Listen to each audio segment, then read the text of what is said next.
right there. All right, friction one. Let's see if I can get chat going on this side where I can see it simultaneously. That would be awesome. All right, number five on friction. So the first request is number five.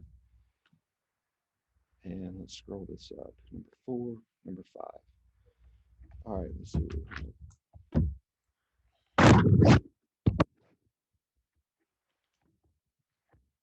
Okay, I push an object of mass 50 kilograms with a force of 200 newtons for 20 seconds. Wow, that sounds like it's going to have some kinematics in it. It just feels like it when it starts throwing time in there, right? Because we know Newton's second law doesn't have time, but kinematics did. Find the following if the coefficient of static friction is 0.39 and the coefficient of kinetic friction is 0.34. Okay, so like any of these, we need to start with a free body diagram, right? It helps us visualize what's going on. It's kind of the theme of what we have. So if I drew this, see if I can do it off to the side, drawing tool. All right. There's a really pitiful free body diagram, but it works. All right, I'm gonna put the 50 kilograms here in the center so I don't lose it. So I know what the mass is. I push an object with mass of 50 kilograms. Okay, so I'm pushing an object. I'm imagining this object is probably on the ground or on a countertop if I'm able to push it. I don't think it's hanging by a string. I don't think it's hovering in the air. So if we can agree that this object is on the floor, okay, it makes most sense to be that way. Let's add in all the forces that we're aware of. We know that we have going down, we have the force of gravity. That should be a G. So let's just accept it as a G. Going up, since it's on a surface, we're going to call that force normal. Okay. I'm pushing it. I like to push things to the right, keeps things consistent. So I've got a force applied going this way. And they gave me some information about the coefficient of friction. So I know there must be friction going this way. So force of friction. Okay, that's my force of friction going left. Let me grab something I can write on. Okay, perfect.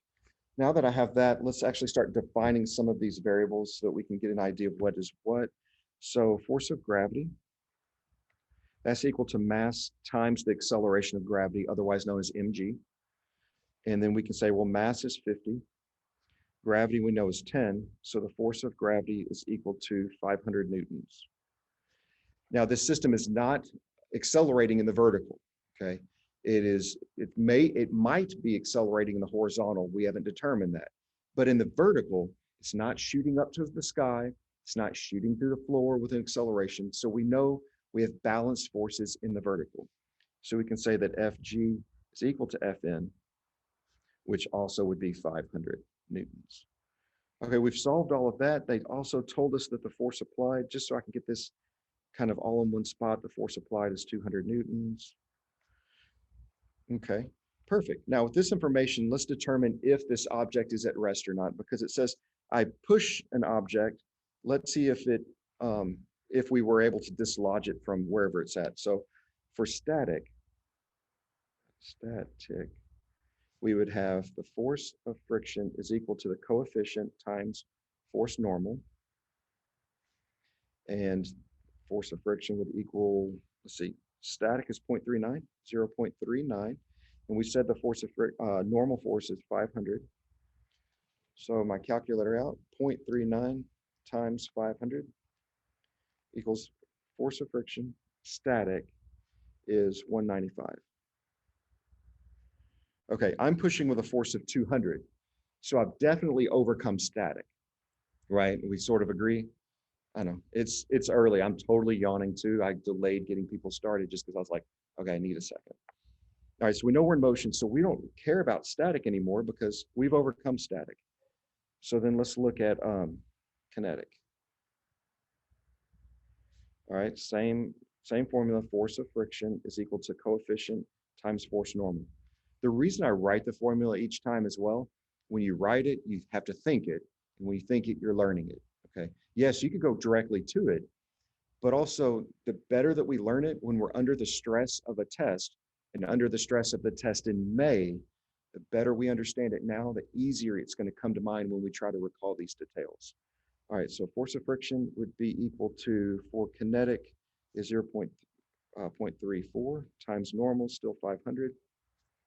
So we have 0.34 times 500. If I make any error in here, you got to tell me, laugh at me, but still tell me, equals 170 newtons. Okay, perfect. Now it's asking us for the acceleration on the block. In order to get the acceleration, we need mass, we need the sum of forces, then we can solve for acceleration. What we've just done is we solve for force of friction. We know the force applied.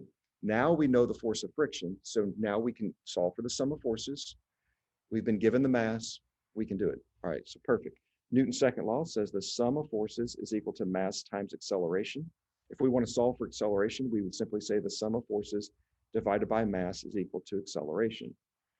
All right, in this case, the sum of forces is force applied minus the force of friction. So the force applied is what, 200 minus 170 over the mass of 50 equals the acceleration. So that would be what, 30 divided by 50, and that's 0.6. 0.6 meters per second square equals the acceleration. Okay, you've seen my thought process through all of this. Hopefully that if there was any sticking point along the way, it's like, okay, I see what he's doing. He's filling out as much as he knows according to what he has in the free body diagram. Now that he has that, seems like we're always defaulting to Newton's second law, which is pretty accurate. Newton's second law, just add up your forces. If they're going one way, add those up. Anything that opposes, subtract that. Is equal to mass times acceleration. Okay. Now the velocity of the block after 20 seconds. Okay, so what do we know? We know the initial velocity is equal to 0 meters per second. We know that the acceleration is equal to 0.6 meters per second square. We know that the time is equal to 20 seconds. And they're asking us for final velocity. They did not mention anything about displacement. So we're going to use the equation that has no displacement, which would be VOTAT. V is equal to V naught plus AT. And from this point, we don't have to rearrange the equation because it's already solved for final velocity. At this point, I'm confident that you could plug in 0 plus 0.6 times 20 and get a final answer. In C, it asks us for the distance the block travels after 20 seconds. Now it's asking for displacement. We know, again, V naught is equal to 0 meters per second. We know that acceleration was 0.6 meters per second square. We know that time is equal to 20 seconds. And we know that we're looking for delta x equals question mark. Now, in this case, yes, we know the final velocity from question B. So we could use it. But since we already have 3 defined variables, we can decide, do we want to use it or not? Yes, if we use the final velocity from B, we could be introducing an error. But we also have the acceleration from A that could be an error. So we have to choose which one or both, whatever we're comfortable with. But since we have final velocity from C,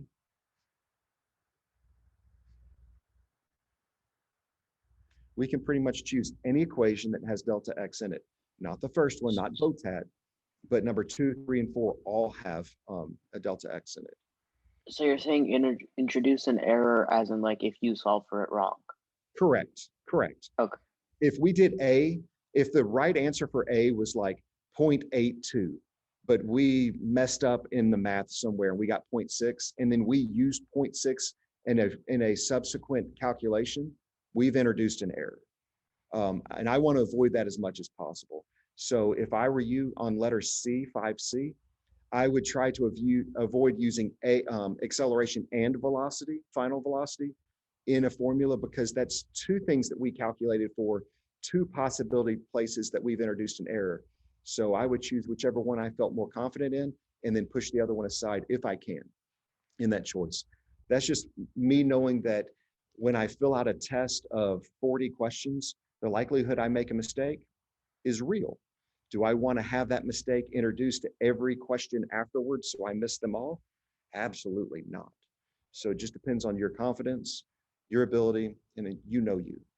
Perhaps your only mistake is, forgetting to put your name on a test. And at least in the digital world, it puts your name on it for you. So that's great if you're blessed that way. What about D? So D says, after 20 seconds, I stop pushing on the block. find out how much time and how much distance it takes the block to come to a rest. Okay, so if I stop pushing on the block, it's still a mass, an object that has a mass of, what was it, 5 kilograms? I'm starting to write, 50 kilograms. That hasn't changed. Force of gravity has not changed. Force normal has not changed. What has changed is there's no longer a force applied. We've removed that, but the object's still in motion. Imagine being in the hallway and you shove a box. It's still going to coast a little bit before it stops. How do we know the object started from rest? Because it didn't tell us otherwise. In this case, it started at rest because the only reason it accelerated and moved is because we pushed it. They gave us a static coefficient of friction and they gave us a kinetic, and they didn't say it was in motion. So to me, that's an indication of, first you need to determine, did you overcome static, which means it wasn't moving. And then if you did overcome static, understand that you are now accelerating the box because you've overcome the friction. So it doesn't always have to outright state it, but sometimes you have to say, okay, what is reasonable in this situation? In order to have it already moving, that would be necessary information. I mean, they would have to tell us or indicate in some way. Going back to D, we've removed the force applied, but since it's still in motion, just because we stop pushing doesn't mean it stops instantly. You know, I can shove a box and make it move 10 or 20 feet down a hallway, depending on how hard I shove it, right? So it could still be in motion, and it's going to take some amount of time to stop. So while it's still in motion, we still have force of friction. So if I was to draw the free body diagram for D, it would look like this. Let's see, what all do we have here? We know that the sum of forces in this case, sum of forces is equal to mass times acceleration. That hasn't changed. Here, I'm going to say that I'm going to use this as force. The sum of friction, the sum of forces is still the force applied minus the force of friction, but the force applied has gone to 0. That is 0, right? Is equal to mass times acceleration. So I would still have minus the force of friction is equal to mass times acceleration. It's just the way that I look at it.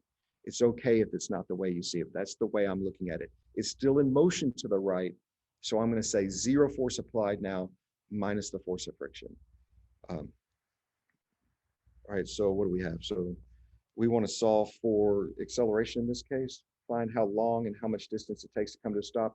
So how long and how much distance, those are kinematic problems. And in order to solve a kinematic equation, and all we have is information, or we're starting in Newton's second law, remember they share acceleration. So that means we probably need to get acceleration in order to solve for the kinematic information. We can solve for acceleration, we have that information. We divide both sides by mass. Masses cancel. So here I have force of friction divided by mass equals acceleration. So I would have what? Negative, how do I have 166.6 here? Is that what the force of friction was? Yeah, it was. If I solve for the force of friction on this one, oh wait, that's a different value. So Force of friction was 170. 170, perfect. Okay. The cheat sheet I have in front of me that I used last year, I was using 9.8. So yeah, that's why it's a little bit different. So negative 170 newtons divided by mass of 50 kilograms equals acceleration. So 170 divided by 50. So negative 3.4 meters per second square equals acceleration. And in this case, negative, where I said friction was negative, meaning going to the left, acceleration is negative, meaning going to the left.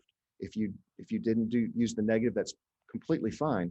As long as we understand that if you made friction positive, you said positive was going to the left, your acceleration calculated as positive as well, and you know that positive is to the left.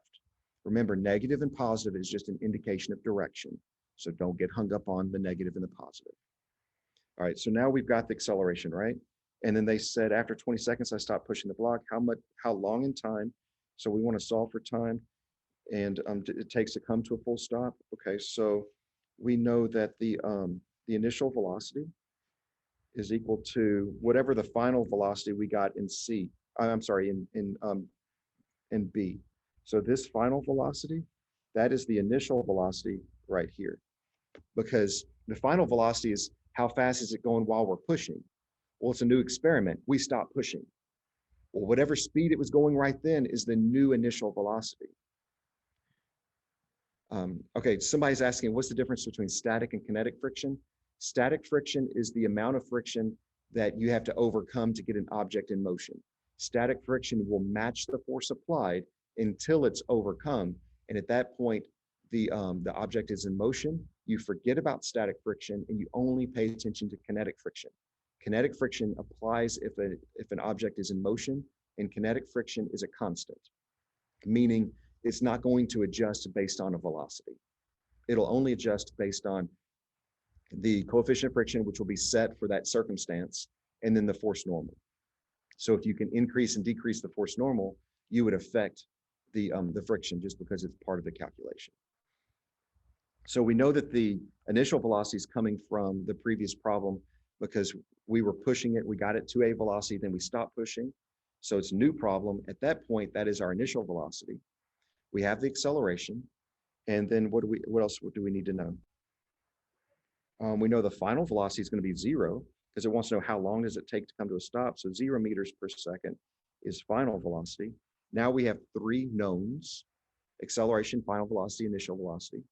In order to calculate for time, we would use VOTAT, V equals VOTAT, totally use that. And then the distance, for distance, we just need an equation that has delta x in it, because again, we would have all of the variables by that point. Any equation with delta x, so the second, the third, and the fourth. All right, how do we feel? We feel okay about number 5? It doesn't continue, does it? I think it ends there. That's the end of that sheet. So that's the end of number 5. I don't see any other questions. Let me see. Number 4 on the friction one. Okay, I'll do number 4, but we got to do it really fast. I need to get to the other ones as well. So let's look at number 4 and see if this is oh, that looks like a fast one. Was someone starting to say audible? Was someone asking a question? I wanted to ask about 2A. 2A on the same sheet? Yes. Okay, 4 is going to be quick. 2A. I think I can do 2A really quickly as well. All right, we're going to do 4, we're going to do 2A, then we're going to move on to the other ones. If I'm not getting the question you want on this, remember tutorials, remember contacting me, okay? But I want to make sure we can get these done. All right, find the minimum coefficient of friction necessary to hold a 15-kilogram object against a wall. Okay, so here's my wall. All right, perfect. That's my wall. And then to hold an object against the wall, this will be my object. And if I'm holding an object against the wall, I'm applying a force applied this way, right? So this is my force applied. Make sure it's showing up on the screen. Okay, yeah, my force applied is pushing it to the left against that wall. I know that force of gravity will go down. I know that the normal is going to go to the right because that's perpendicular to the surface.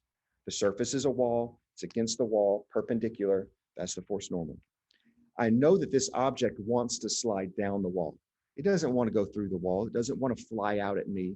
If I were to reduce the pressure I put on this object, it would slide down the wall. So the motion would be downward.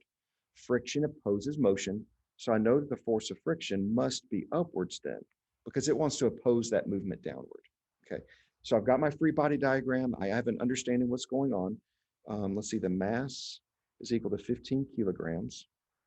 That means the force of gravity, which is mg, is equal to 150 newtons, because that's 15 kilograms times 10 for g.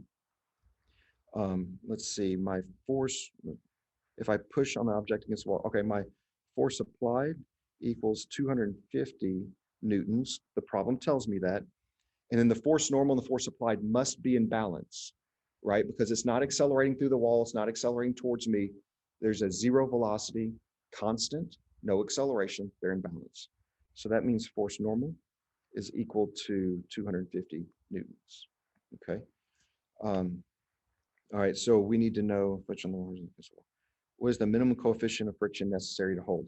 So now I need to know I need to know the coefficient of friction. So I'm going to solve for force of friction is equal to mu times force normal. And they want me to solve for coefficient of friction. So if I rearrange this, in order for this to all be balanced, I need force of friction equal to force of gravity, right? And we said the force of gravity is 150. So if I rearrange this equation, I would have force of friction divided by force normal is equal to mu. So force of friction here would have to be 150 divided by force normal 250 is equal to mu. And 150 divided by 250, I get a 0.6 equals my mu. For this one, it was extremely helpful for me to draw the free body diagram and just and write everything out that I understand. It just makes, So yes, go for it. is this coefficient of friction static friction or kinetic friction? This would be static because it's not in motion.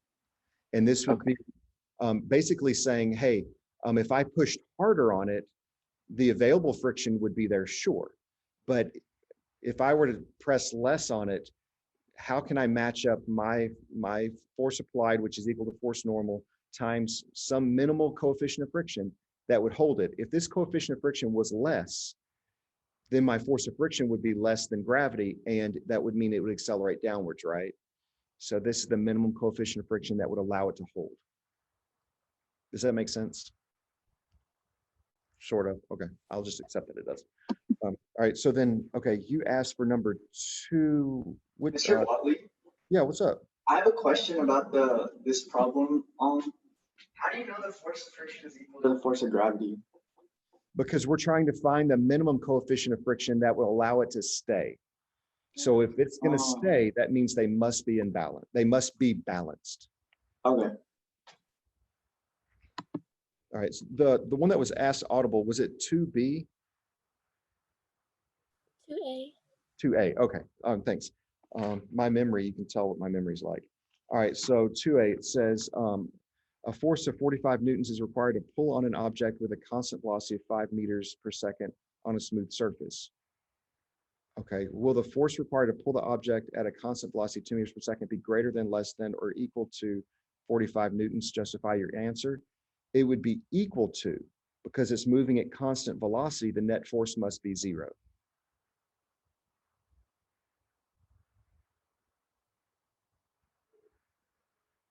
So here it's going to be equal to, because they said constant velocity. That's going to be one of those things, one of those key terms. When you hear constant velocity, you should stop, your mind should key in and say balance forces. Anytime you see no acceleration or constant velocity, you're just thinking balance forces. Someone asked me, will I post friction 1, forces 1 and 2 today? I'll do my best. Let's say if I don't post it by 9 o'clock, the person that's asking me, email me. Not all 40 of you, but the person asking, email me if you don't see it by 9 o'clock. You can email me like at 10, 11, 12. You can email me tomorrow. But if you give me till 9 o'clock today, and I'll see if I can get it posted. I might post, it'll be somewhere in today's page. So if you look at last week's page in Canvas, at the bottom, I put solutions and I posted everything except for this homework. So maybe this week, I'll just post and say, hey, solutions page here. You click on it, you'll see a listing of solution links. What was the rest of equation? Force applied minus force of friction. For that one is equal to, since that's your sum of forces, that's equal to mass times acceleration. Force applied minus force of friction would equal mass times acceleration. By constant velocity, the object is not moving. No, not necessarily. Constant velocity just means not accelerating. Right now, I have a constant velocity of 0. I'm not accelerating, but I was in my car earlier today driving through a school zone, constant velocity of 20 miles per hour, definitely moving, but at a constant not accelerating velocity. So those are just some terminology just to become aware of. Let's take a look at forces 1 now. I'm going to try to scan through this and delete my work so the next class won't see all this beautiful work that we've done together. Go ahead and go to forces 1. Let's answer any questions that we have about forces 1, and then we'll get to forces 2, which is forces 2 and Atwood's is really where we want to spend most of our time together.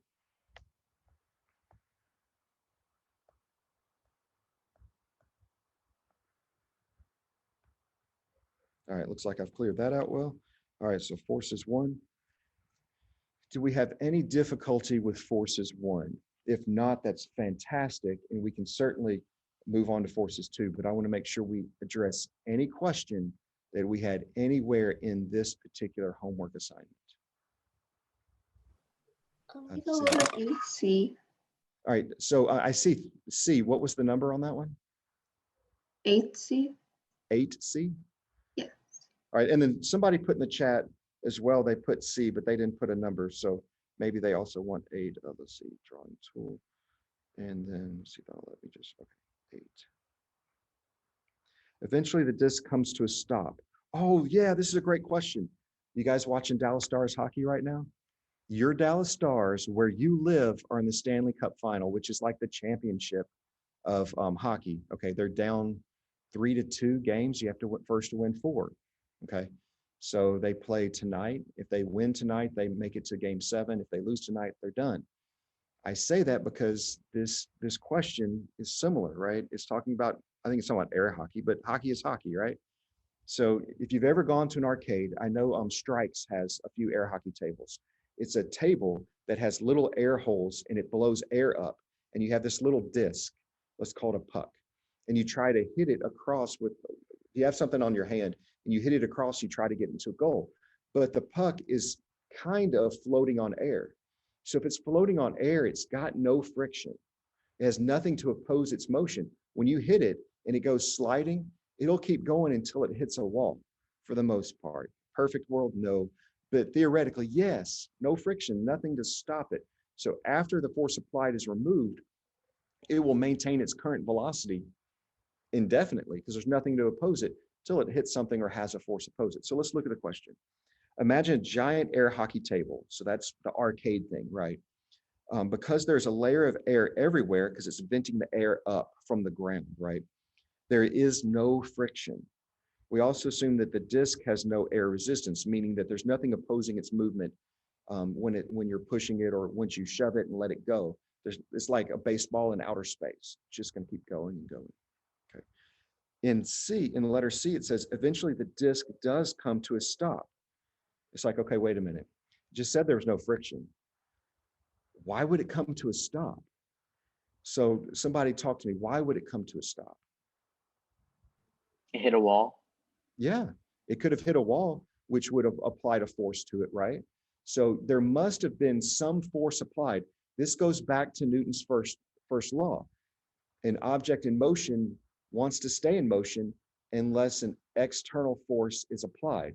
So that wall is definitely an external force because that puck hits the wall. Let's use Newton's third law. That wall hits with an equal and opposite force back to the puck, causing the puck to come to a stop. It hits a wall or some other force is applied. Maybe the player on the other end then applies a force in the opposite direction, causing it to come to a stop. Exactly right. Someone put in the chat, a force acts upon it. Yes, so we're talking a new force is introduced. That's what's going to come from this one. Can you please do 1F? Absolutely. Let's scroll up to 1F and just take a peek at it. Okay, for each of the following pairs of objects, which one has more inertia? Explain why in the box. Okay, if we remember, inertia is we think of inertia and mass as being one and the same. Okay, more mass means more inertia. More inertia means more resistance to change. A small car is easy to come to a stop. You could drive it 70 miles an hour legally down Highway 121. You can come to a stop pretty quickly in a small car. Now, a freight train with 100 cars behind it that it's pulling, like train cars, if it's going 70 miles an hour, it's going to take a long time to stop that. It has more mass, therefore more inertia, more resistance to change. So if we look at this, a freight train or a car, we definitely say freight train because it has more mass. Ping pong ball or baseball? Ping pong ball is a very thin shell of plastic compared to a baseball. It's pretty solid. If you cut a baseball all the way through, it's solid all the way through. So baseball. So that gets us down to, I think the question was for 1C, a 20 kilogram mass or a 10 kilogram mass. Here, the 20 kilogram mass, because mass and inertia go together. I'm sorry? Say again? That's D. That's D. Misread. Oh, did I skip C? Oh, Yes. I'm so sorry. A fast bowling ball or a slow bowling ball? Okay, well, mass and inertia are one and the same, right? So they're both a bowling ball, right? So it would be the same. Mass and inertia play in. So the slow moving bowling ball would have a resistance to change, just like the fast moving bowling ball would have a resistance to change, right?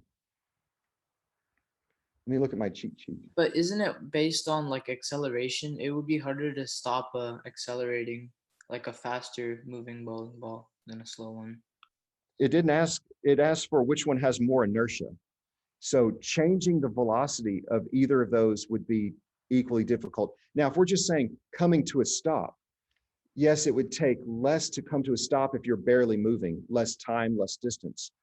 But to make a change in a velocity is based on the mass. Whether you're going from 0 to 1, 1 to 2, 2 to 3, 3 to 4. It is a simple change. The question asked us to, which one has more inertia? Inertia is directly related to mass. And in C, you have a bowling ball moving one velocity and a bowling ball moving another velocity. But as far as we can tell, the bowling balls are the same mass. Therefore, they have the same inertia. Just remember, mass and inertia go hand in hand. It's not mass times velocity, because that's going to get us into momentum. But for inertia, it's mass alone. It is mass alone. Let's see, for 2C, would it be force applied? I meant 1F. Or let's go to 1F, a fast baseball or a bowling ball at rest. Again, we're only, let's look at 1F. This is 1F. Don't look at the velocities when we're looking at inertia. Only look at the mass. A baseball might be moving fast, but a baseball almost always, I've never seen a baseball that had more mass than a bowling ball, but there might be a kid's bowling ball that you had as a child. It's like, no, it's all plastic, it weighed next to nothing. Okay, we're talking about like a legit bowling ball. They're heavy, they're big. That has more mass than a baseball. So the bowling ball at rest has more inertia than the baseball. Bowling ball at rest. So that is 1F. I'm trying to keep up with the chat here. Would 1C be equal inertia? Yes, yeah, we said that one. So I meant 1F. So 1E would be the same because the rock is the same mass. 1E, a rock on Earth or a rock in space. Mass is mass, right? Mass is mass. Mass doesn't change where you are. Force of gravity would change, weight would change, but mass is mass. And mass and inertia, that's the comparison here, is simply mass. Okay, 2C. Let's look at 2C real quick. Identify the following force is applied tension, but capital T is tension, force of gravity, force of friction, or force normal. And you asked for 2C. You push down on an object on a table, this will increase. Ooh, this is a good question. This is a good question. Okay, I'm going to draw a free body diagram, and this is for 2C. So I'm going to circle C so you know where I'm at. Okay, this is a great question because it's a concept that we have to start kind of getting, and that's that force normal changes. Okay, force normal changes. Think of an elevator, force normal changes. Now here we've got FG down, right? And this is before we push down. Okay, right now we're just thinking about pushing on this object. So we've got force normal up. Okay, they're balanced because this object is chill on the table, right? We agree? If this object is chill on the table, force gravity and force normal are equal. Okay, but now we're going to push down on the table. Okay, so we've added a force applied downward. Now, is this object going to accelerate or is it going to stay on the table? Stay on the table. Okay, so it's not accelerating. Do we agree? So that means our forces need to be balanced. So what happens to the force normal then would have to increase in order to balance. So the force normal just got bigger so that the force normal is equal to Fg plus Fa. That's why if you push down on something, it creates more friction. It's like, wait a minute, coefficient of friction ain't changing. Why when I push down on something, there's more friction? Well, when you push down on it, you've increased the force normal because of what I've just drawn here. And an increase of force normal will cause an increase of force friction. So I have a question. It's just kind of a general question. Go for it. So how do you know when to set the force normal equal to the force applied or the force normal equal to the force of gravity? There's too Like- many, it's like there's too many situations to say like an absolute. Here, the way that I know it here is I'm going to say, is the object accelerating? And I think we all agree that this is an object on a table and we push down on it, the object's not going to accelerate. So that means we have to keep our up forces balanced with our down forces, right? And the only Yeah. up force on this object is force normal. So that means all the downward forces, when you add them up, they have to be equal to the force normal. Okay, I see. Does that help? It Yeah. takes some practice. It absolutely takes some practice, but we have to ask ourselves, in this case, we have to ask ourselves, is it accelerating? Answer's no. Okay, well, that means the forces are balanced. And if they tell us that there's a constant velocity, we know the forces have to be balanced. And then the one force that adjusts on its own is force normal. Force normal responds to the environment. Because if I were to, instead, I remove my force downward. Okay, so let's say I remove my force applied. And so then the force normal is like, okay, cool. I'm going to just go back and I'm going to be the same as the force of gravity. Okay, well then while no one's looking, I hook up a string to this object and I pull up on the object, not enough to move it, but just enough to pull up on some of its weight. So now I'm going to come in and I'm going to add just a little bit of tension. Okay, well now the force normal is like, wait, you're helping me out. Force of gravity is down, and now I've got some help going up. So now the force normal decreases so that the force normal plus tension equals gravity. As long as it's not accelerating, it's still on the table. We're just pulling up on it a little bit. The up forces are still balanced with the down forces. And what's the one thing that changed? Force normal. Force gravity doesn't change. It is still mg. The mass is the same. Gravity on Earth didn't change. So Fg is constant. As long as we're on Earth, it's constant. Now, if we're on the moon, it'll be constant for whatever situation is on the moon. But Fg ain't changing. The only way that we can get a change in Fg is if we could change the size of the Earth, because it's based on the size of the planet we're on. 2I be force normal 2I. If the surface is tilted, this changes direction too. Yes, let's see, let me put absolute. So yeah, if the surface changes, so if the surface is flat, we know force normal is straight up. If we tilt the surface, the force normal stays with the surface at 90 degrees. So whatever the direction of the force, whatever the direction of the surface, 90 degrees of that is force normal. So yes, 2I is also force normal. Mr. Watley, Yes. I thought you said that if there is no surface, then there is no force normal. So for like the tension example. Okay, are you talking about when I did it for C? For Yes. 2C? Okay, so my object, let's say my calculator is sitting on my desk. And let me move my camera. So this is my calculator and it's sitting on my desk. Okay, if I attach a string to this calculator, just so much that it pulls on the calculator but doesn't lift it up. So I have some tension from this imaginary spring. Let's say my stylus is the string. So I'm pulling up with, let's say, 1 Newton of force, but it's not enough force to lift the calculator off the table. So I still have force normal because the calculator is still on the table. But I also have tension because I'm pulling up with 1 Newton of force with a string that's attached to the calculator. So I'm sorry if I confused you a little bit by saying a string, you're like, oh, it's hanging from a string. It's like, no, it's still on the surface with a string attached.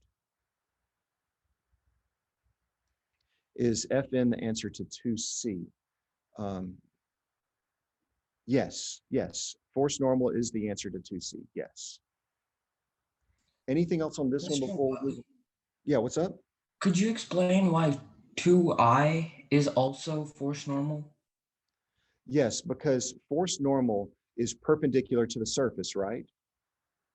So if you change the surface and you move the direction, so let's say my arm, if you can see my arm in the video, in the picture, if my arm is the surface, force normal would be my hand coming up 90 degrees. Well, if I move the surface to a tilt, now force normal is also 90 degrees to that tilt. think about this. If an object is on the ground, we say force normal is going up. If the object is against the wall, we say that the force normal is coming out towards us. So force normal responds to the angle of the surface it's on, because it's always 90 degrees from that surface. So if you move the surface, the 90 degrees moves as well. What is the answer to 2A? Due to a string is tension, or T. So when you see capital T, that means tension, and string is tension. All right, how do we feel about forces 1? Forces 2 is going to have a lot of good stuff that we're going to get into that's new, and we're halfway through class, a little bit more than halfway through class, so I want to make sure we have time for that. Let me clear what I wrote here, so it'd be fresh for next class. All right, I think that's as far as we went, is it? Or did we do anything else further down? Oh, we just talked through that one. Okay, let's go to forces 2. Let's talk through it a bit. Our main learning lesson of today is in forces 2. We're going to be looking at Atwood's. So when we looked at this, we were like, oh, crud. The teacher said that we weren't going to be doing anything new in this. This should be all reinforcement. Well, was that a trick? I'd like to say it was. I just forgot Atwood's were in here. I got a lot of feedback over the weekend for questions, really good questions, so that students were working through this. Now, I want to get us to a little bit on number 6. I want to spend time on 8 and 9. Okay, so prior to number 6, is there anything we need to hit on real quick? Because I want to spend most of my time on 8 and 9. Actually, I want to dwell on 8 and 9, and I think if we do 8, it will answer things for you in 6. Is there anything before 6 that we want to look at before we get into this stuff that's going to be kind of newer information for us? All right, I see number 4 in the list. All right, let's take a look at number 4. Okay, why this matters. Newton's third law: for every force, there is an equal and opposite force, but this opposite force must be the same type. Contact forces oppose contact forces. Field forces oppose field forces. A box is sitting on a table. Okay, what force opposes the normal force pushing up on the box, and why? All right, let me get my notes for forces 2. Okay, so let's get our mind wrapped around this. Gravity? Well, here we're talking about Newton's third law, right? And Newton's third law is all about pairs, right? So if it says the force opposing the normal force pushing up on the box, so remember it's pairs. Let me move this chat out of the way so I can see everything at once. Okay, so normal force is pushing up on the box. So that means the ground, the box is sitting, oh, I'm sorry, the table. The box is sitting on a table. So the normal force would be the table pushing up on the box. Well, if it's wanting to know the pair, that means the box is pushing back down on the table. Okay, now we could say gravity, and it's tempting, but gravity is a field force. It's not a contact force. Force normal is a contact force. So here it's saying what force opposes the normal force. We're talking about Newton's third law, and it just told us that a contact force has to oppose a contact force. A field force has to oppose a field force. So if we're talking about a box on a table or on the ground, if the normal force is the force pushing up, the opposing force, Newton's third law, would have to say whoever's being pushed up must be in return pushing back down on that surface. Okay, what force opposes the force of weight pulling down on the box? This is a good one. What force opposes the force of weight? So the box has weight because the earth is pulling down on it, right?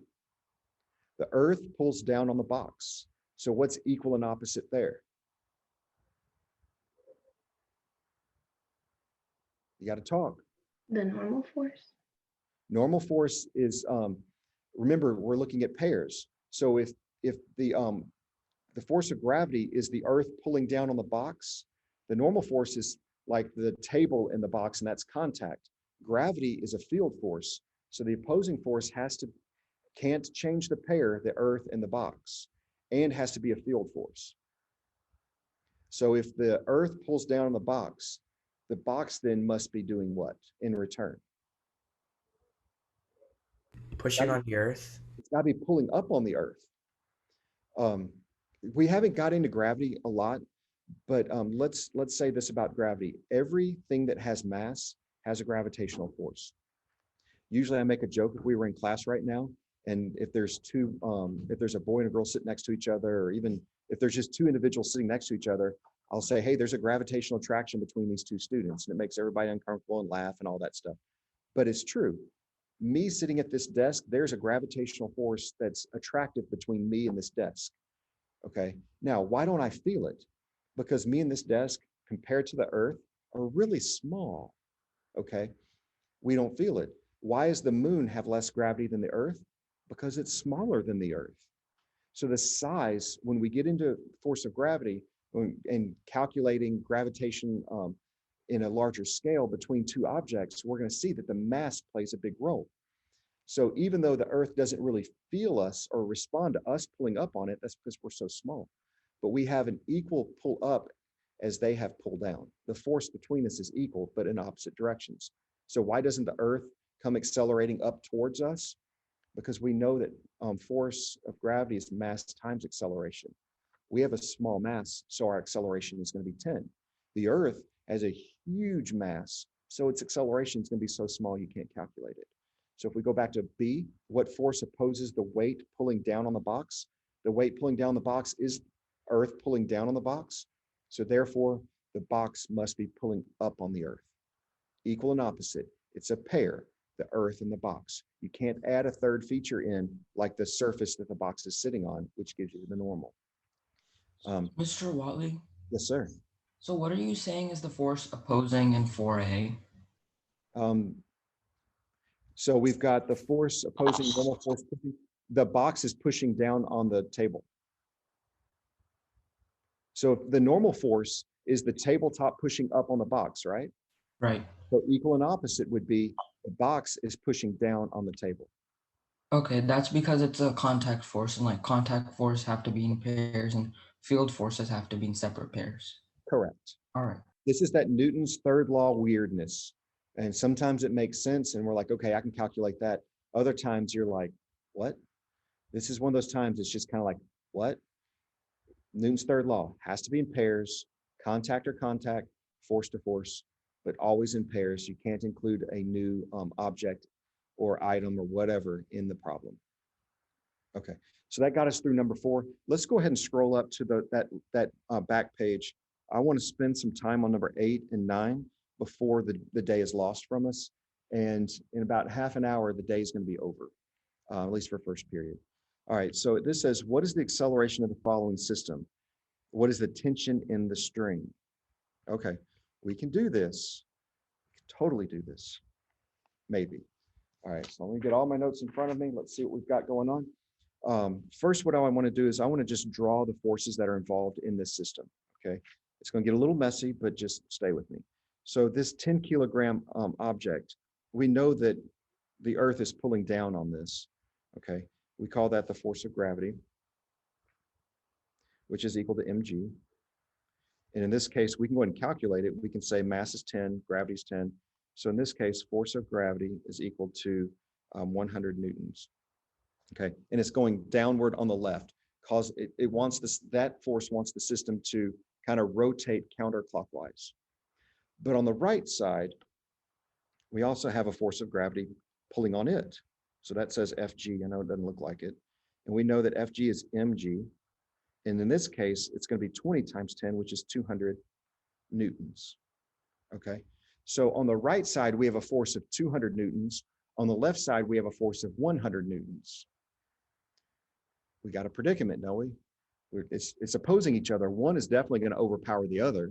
We know that just because we're smart kids or smart old people if we're talking about the teacher. All right, what I want to do then is I want to create kind of something else. What if we did this and made it look linear? Just go with me. We can say that, okay, what if we have the 10 kilogram connected to the 20 kilogram, and going to the right, we have 200 newtons, and going to the left, we have 100 newtons. We're basically taking that drawing and putting it in a line that we're a little bit more accustomed to seeing.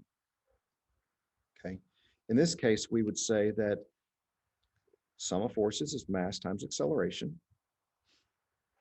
And our sum of forces would be 200 newtons minus 100 newtons is equal to the mass, in this case, 30,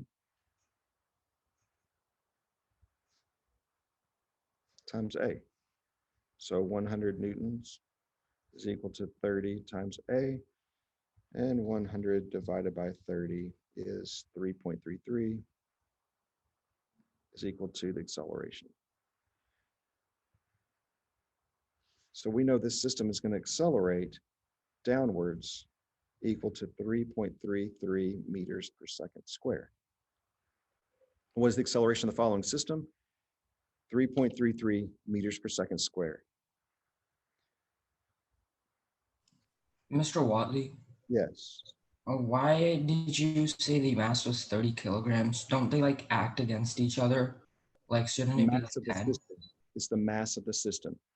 And that's a really good question. All right, So I see. what if we then call this a big freaking object? We could just do this and say this is a 30 kilogram object with a force going to the right of 200 and a force going to the left of 100 newtons. And solving these Atwood problems, we're going to turn them into big freaking objects. Make sure you use the word freaking and not some other word that's less appropriate. Somebody started to ask something? What would the tension in the string be? Would it be 100 newtons or 200 newtons? Let's take a look at that. Okay, so on the right side of the picture, let's actually look at that. So for each of these separate objects, let's take a look at it. So we know that the object on the left side, tension is going up. So we have tension going up. And then on the right side, we also have tension going up, right? Because tension is what's the, we have force of gravity pulling down, so tension is going up for each of these objects, right? Now, this is one string. The string that's connecting these is connected all the way around, okay? And if we have one string, we can only have one tension value.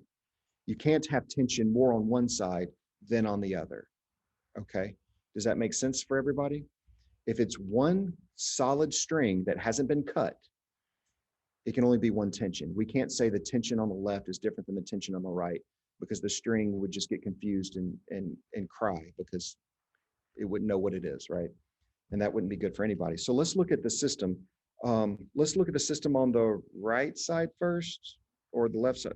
Doesn't matter. Let's do left side first. So if we're looking at just this box, we know 10 kilograms. We know that tension is pulling up. We know that FG is pulling down. And we've determined already that the acceleration of this system is going up equal to 3.33 meters per second square, right? That's like for box 1.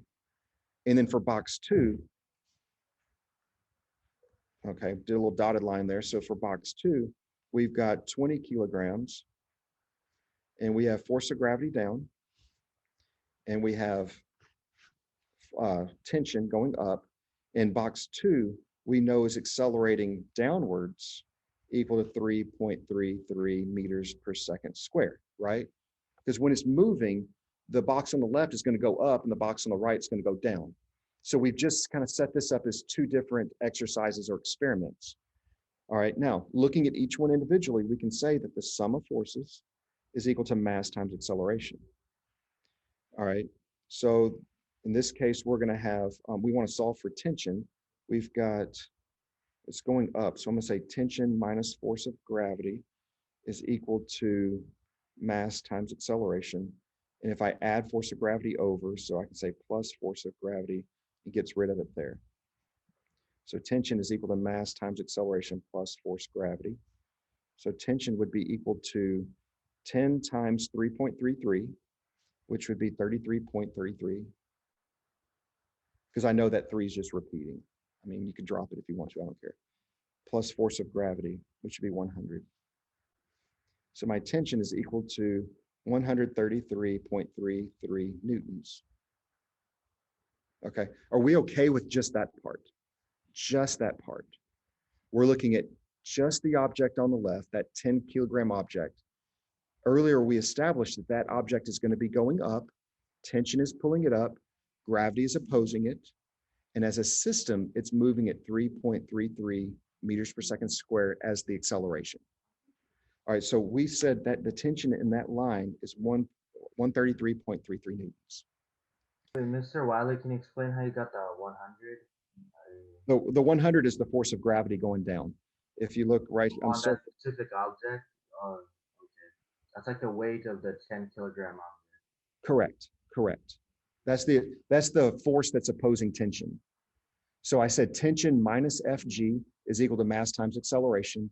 And then I added Fg to both sides so that I got tension by itself. Don't worry, I'm going to do it for the other side to see that it's balanced, to see we didn't make a mistake. Because it's possible. It's Monday. We can make mistakes on Mondays, right? So on the right side, force of gravity is beating tension because it's going downward. It's accelerating downward. Here I want to say Fg minus tension, because they're opposing each other, is equal to mass times acceleration. All right, if we just want to quickly plug some things in, the force of gravity on this side was 200 minus tension is equal to mass of 20 times the acceleration of, what was the acceleration? 3.33. Okay, and then if we said 200 minus t is equal to 20 times 3.33 is 66.6. And then if we subtract 200 from both sides, minus 200, we get negative tension is equal to minus 200. Negative 133.4. Cancel those out, we get tension is equal to 133.4 newtons. Look at that, we got 133.33 and we got 133.4. I think we've solved for tension. The tension. Mr. Wiley, What's up? how come you, the second part, like when you were, so why did you do the negative 200 minus in the top? You did the tension minus subtracted by the force of gravity. I do the direction I'm accelerating minus the opposing direction. My object on the left, tension is bigger than gravity, so I said tension minus force gravity, because that's the direction I'm moving towards the tension. On the right side, that object is falling, so its force of gravity is bigger than tension, and I'm going to say Fg minus T. So I always use the larger force minus the smaller force. Okay. It just allows me to say the direction I'm moving is the positive direction.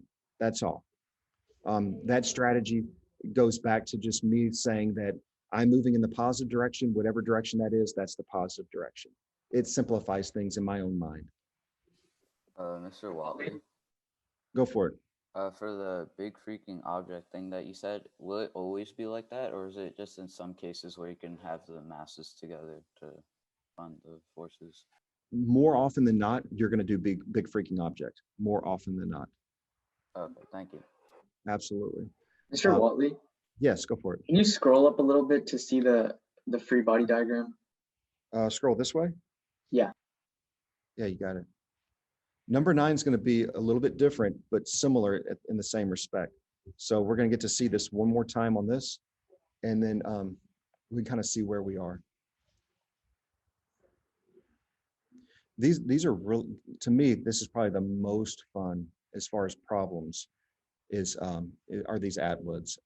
I like them. They seem like puzzles. They seem like, they look challenging, and this is something that On Level doesn't touch at all. So I think it makes it more fun. So the tension in the end, because it's the same on both sides, it's just that 133.33. Yeah. So you just did 133.4. But it's one string, right? It didn't get cut. So it's a single string, so it's only going to have a single tension value. The variation between the two just comes from rounding, because we know that the acceleration is 3.333333, and I used 3.33. So as we round a little bit, we know that we're going to see a little bit of difference, but not enough to show that there's anything significant. All right, if we're okay with 8, Let's scroll up to 9 and take a look at 9. It's a little bit different because in 9, there are 2 strings, right? That's not a single string connecting the 12 kilogram object to the 20 kilogram object. This is definitely different strings, okay? So let's write the forces that we know, see what's going on. What is the acceleration of the following system? What is the tension in each string? Now, sometimes that 5 kilogram object in the center may have a frictional force. Right now, it doesn't. They didn't indicate any friction for that 5 kilogram object, but sometimes it can be something we have to deal with. So be aware, don't overlook that component. Let's put in the forces that we do know. We know that we have force of gravity on the left. We have mg, and that's equal to 12 times 10, which would be 120 newtons. Okay, on the right, we have mg, and that's equal to 20 times 10, which would be 200 newtons. Okay, that being said, that means this system is accelerating to the right because the forces going to the right on that 5 kilogram object exceed the forces going to the left. Okay, so we want to determine what that acceleration is. Well, let's use our BFO, our big freaking object. We're going to say, okay, here's our big freaking object. And we know the masses would add up to 12 plus 5 is 17, plus 20, I think, is 37 kilograms. Going to the right, I have a force of 200 newtons. Going to the left, I have a force of 120 newtons. I know my sum of forces is equal to mass times acceleration. If I want to solve for acceleration, I can say the sum of forces divided by mass is the acceleration. My sum of forces would be 200 minus the 120, which would be 80 newtons, divided by the mass of 37 kilograms. That's equal to the acceleration. I'm going to use my calculator, 80 divided by 37. That gets me 2.16. 2.16 meters per second squared is equal to my acceleration, and it's going to the right because we can see where the balance of forces is. Now we know the acceleration of our system. We know everything in the system is accelerating. Let's call it clockwise or to the right, depending on how you want to look at it. Everything in the system is accelerating at 2.16 meter per second squared. So now we've got T1 and we have T2. So we can look at this individually and kind of break it into its components. Let's see. So let's see, I'm trying to find a place where I've got room. I'm going to delete some of the stuff from the previous problem because I want to just have a little bit more room here on the side. There we go. And okay, so if we just look at the right, if we kind of imaginarily cut this line and say, well, I've got tension going up and I've got mg, force of gravity, weight, whatever you want to call it, going down. Okay? And it's accelerating downwards in this case because the system is moving in that direction. We could say that the sum of forces, so sum of forces equal to mass times acceleration. We know that the sum of forces would be the force of gravity minus tension is equal to mass times acceleration. We want to know what tension is, right? So if we add tension to the right and subtract ma to the left, we would have force of gravity minus mass times acceleration is equal to tension. Just a rearrangement of that equation. I added tension to both sides and I subtracted mass times acceleration to both sides just to rearrange the equation. We said that Fg, we know that that is mg, and it's 200 minus the mass of 20 times the acceleration of the system, 2.16. And that's equal to the tension.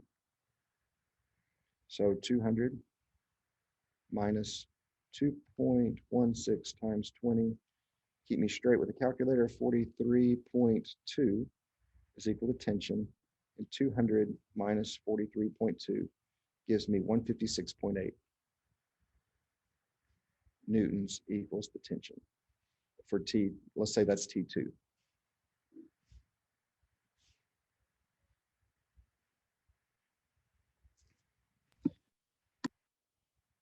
So if we're looking at tension on a single side, we can imaginarily cut the line and say, okay, well, the tension up, let's use tension up, let's use force of gravity down in this case. The sum of forces is the mass times the acceleration of the system, and we put it together.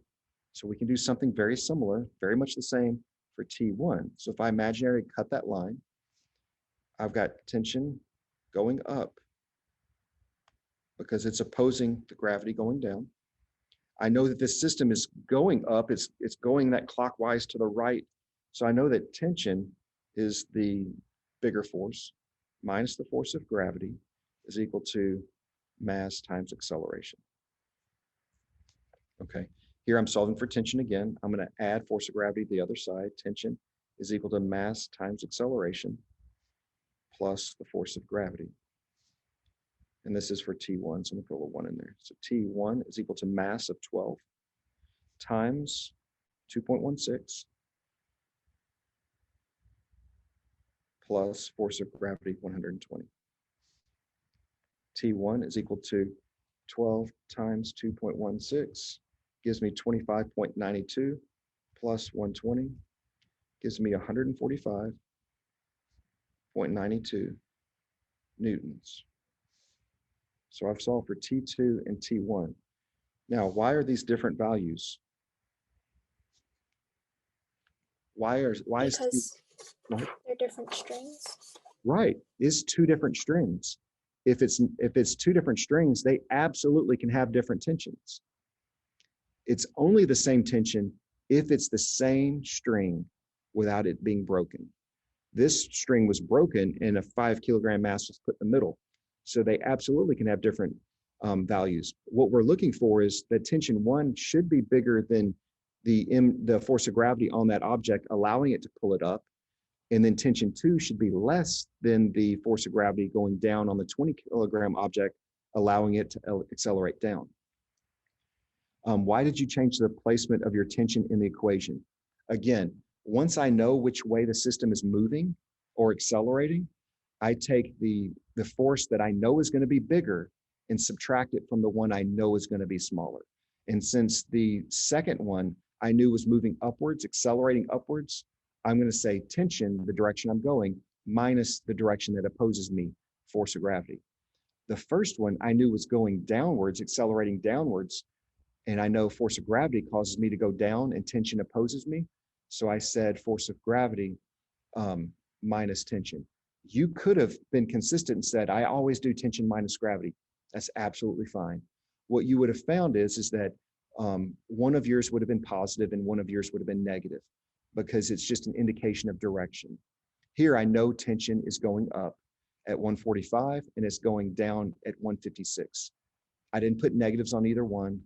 I like to avoid the negatives, but if I was reporting the answer, I would say T1 is 145.92 up and T2 is 156.8 newtons up as well. They're both up. But as far as like this, the direction of the system, I use the values of whatever direction I'm accelerating. I'm going to take those forces and subtract the opposing. How will we solve if it was the same string? You would do it like the previous problem. The previous problem showed the same string with two objects. The previous problem is absolutely the same thing. It just shows there's no 5 kilogram mass. There's no tabletop.